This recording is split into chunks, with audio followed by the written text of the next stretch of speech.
yang baru pulang dari tempat yang memang dia mempunyai endemi daripada coronanya tinggi. Misalnya apa? Untuk kasus positif yang tinggi saat ini daerahnya Jakarta, Banten, Medan, kemudian Bali, Solo, itu kemudian Jawa Barat, itu daerah-daerah dengan epideminya sangat tinggi positifnya. Ya, bahkan sudah ada kematian untuk di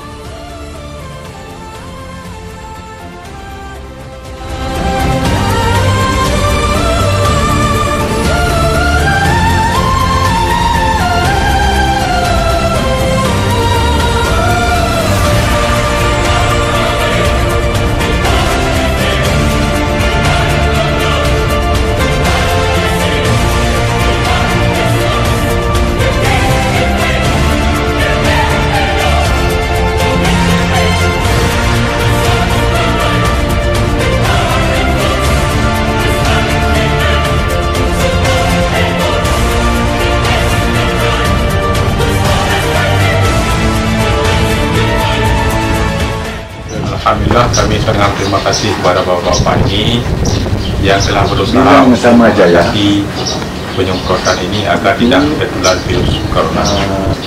Harapan kita semoga aman dari penyakit dan virus setelah semprot ini.